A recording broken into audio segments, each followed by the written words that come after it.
Martin Odegaard, great to speak to you. Congratulations on finally making the move to the Premier League, a permanent one.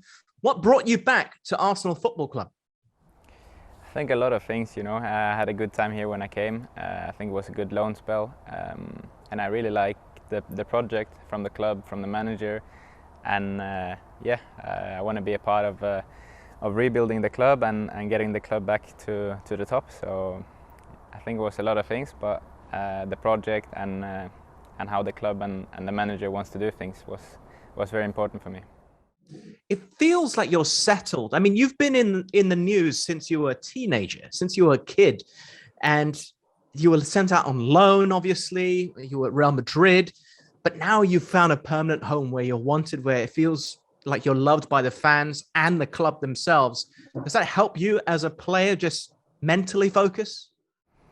Yeah, I think it's very important, for especially for young players to get that stability, and I've been trying to to find it for the last couple of years, and with different loan spells, and I was supposed to stay 2 years at one club, and then it was 1 year, so it's been a bit hectical, so it's good to finally get here, sign a long contract, and hopefully be able to stay for many years.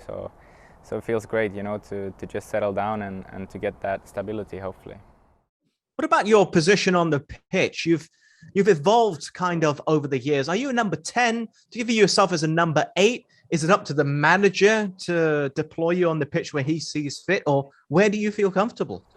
Yeah, obviously it's up to the manager. So, but I can play different positions. I don't mind. I can play as an 8, as you say, but I think the best one is the number 10 behind the striker. But I can play as a 6, number 8. Also on the right side, I've played, especially with the national teams. So it's not that important to me where I play, but it's more about the system and getting the best out of the team, and yeah, to play well as a team. Then I think everyone will play well for themselves as well. So I think that's the most important thing, to just get the best out of the team. You know, when I think of Arsenal, I think of some great partnerships. Like right now, Lacazette, Pierre-Emerick Aubameyang, but you think back to the days of Fabregas in the side, Henry, Bergkamp, the list goes on. And fans are hoping to see this chemistry between yourself and Emile Smith-Rowe. How do you see yourself building a partnership? Do you guys get on off the pitch? What's his best trait? No, I think we already have a good connection on the pitch. As you say, there's a lot of young, talented players. We have Emile, Bukayo, and also a lot of other young players. So I think we're getting along really, really well on and off the pitch. And I think because everyone is young, then it will, with time, get better and better. And hopefully we learn to know each other even more and understand where each player wants the ball. And so I feel like that will just improve. But already we have a great connection, and hopefully we'll just get better and better. Were they messaging you during the off season about coming back to Arsenal? I'm sure they must have, because you were great on your loan spell. Yeah, I got some messages. People wanted me to come back, so that was a good feeling, and yeah, it was nice to hear.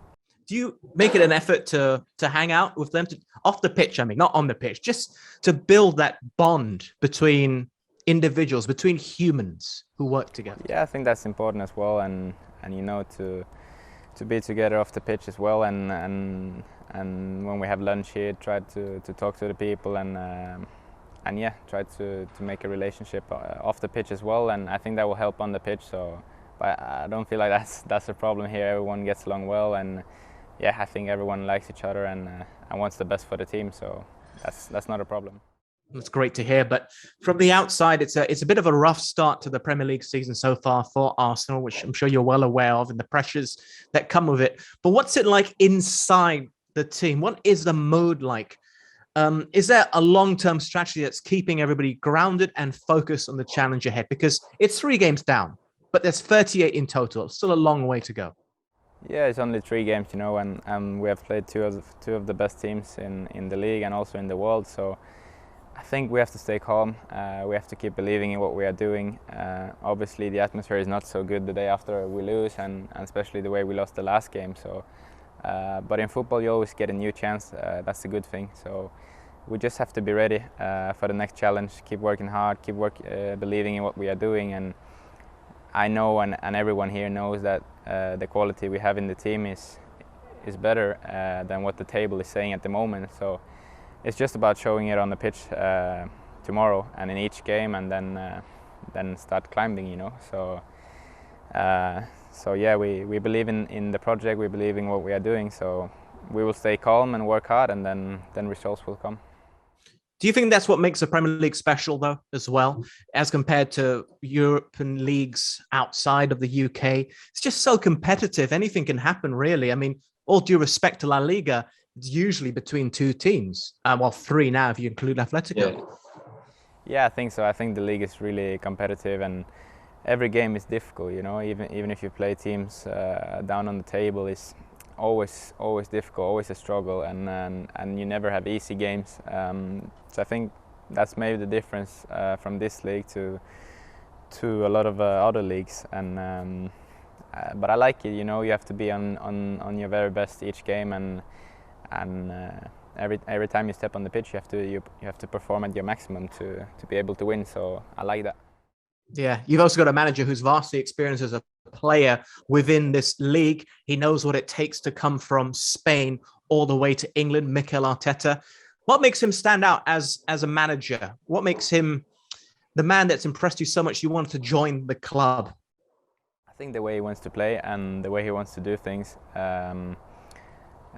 is really good, and I think it suits me well. I think the way we train is really good, and yeah, you know, he's a great manager, so I just think it's good to be able to be here and learn from him and be a part of that process to get the team back, and I'm sure we will manage that, because what we are doing in training, what we are doing every day is good things, you know. So with time, I'm sure we will get there.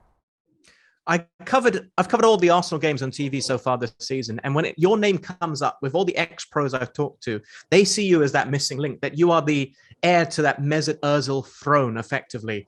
How do you feel about that comparison? Because maybe you won't get the assist, but you'll be there, the pre-assist. It's your ability to find that ball that provides the assist for Emile Smith-Rowe to Pierre-Emerick Aubameyang, for example, if you get what I mean.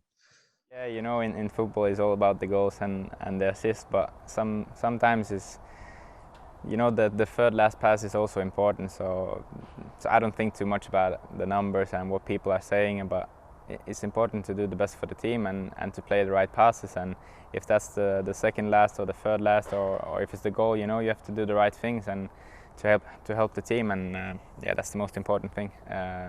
So I'm just trying, you know, to make the right decisions on the pitch and to be dangerous and to help the team create chances.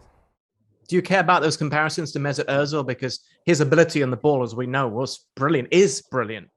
Yeah, you know, I don't like too much the comparisons, but you know, he was one of my favorite players when I was young, and I always admired him as a player, and his qualities is amazing. So it's nice to hear people say something like that, but I don't think too much about it, and I try to be myself and play my own game. Yeah, away from club football a little bit, good results for Norway. You know, the captain draw against the Dutch, of course, victories against Latvia and Gibraltar, comfortable victories in terms of scoreline. What do you think about Norway's chances for qualifying for the World Cup and your partnership with Erling Haaland, who we know is another fantastic youngster that's just lit up world football? Yeah, I think we have good chances, you know. The group is really open. We're on the same points as the Netherlands. We're 2 ahead of Turkey, and we play Turkey in the next one. So I think the chances are there. It's obviously hard to qualify for the World Cup, but the chances are there, and the way we played these games was really good, and we improved a lot from the last couple of games. So I think the chances definitely are there, and as you say, we have a decent striker, you know, so he will score some goals, and yeah, we have a great connection on and off the pitch, and we're lucky to have him. So yeah, one of the best strikers in the world at the moment, so we're lucky. Absolutely. Final request. Do you have a message for the Malaysian fans? That's where I'm from. I'm Malaysian. That's where I'm calling you from right now, and there's a lot of Gunners out here.